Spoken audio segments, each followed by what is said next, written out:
I walked into the bank disguised as a repairman. I set 3 floodlights on the central table and aimed them at the 3 surveillance cameras.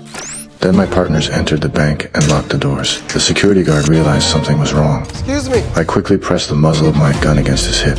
Everybody get down on the floor! We threw a lot of smoke bombs onto the floor and showed off our AK-47s. Outside the bank, a patrol officer saw smoke drifting out and tried to open the door to look inside. That's when I appeared in the doorway. I have got hostages. You f***ing cops come near this door, I start killing people. Calling the police was also part of my plan. We didn't rush to collect the cash. Instead, we gathered the hostages in the lobby and ordered them to hand over all their phones and keys. All the hostages obediently complied, except for the bank manager, who only handed over his keys. A crew member gave me a signal, so I walked over to the manager. What's your name? Peter. Peter what? Peter Hammond. Peter Hammond. Where is your cell phone? I'm telling you, I did. I left it at home. I didn't shoot him. Instead, I pulled a phone out of a bag and scrolled through the contacts until I saw a familiar name.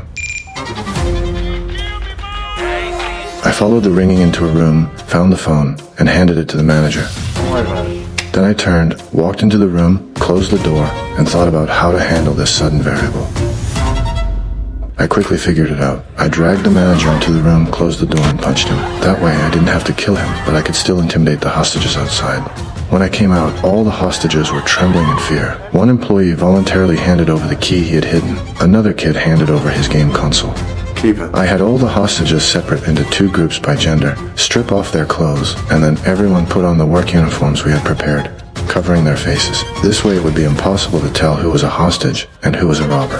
Next, I deliberately released one hostage. They sent me out here! He said, stay away! If you come near the bank, he'll throw out 2 dead bodies! Who said this? We first went to the main vault, took a look, and did nothing. Then we looked at the VIP safe deposit boxes and still did nothing. Finally, we walked into the bank's storage closet. Yeah.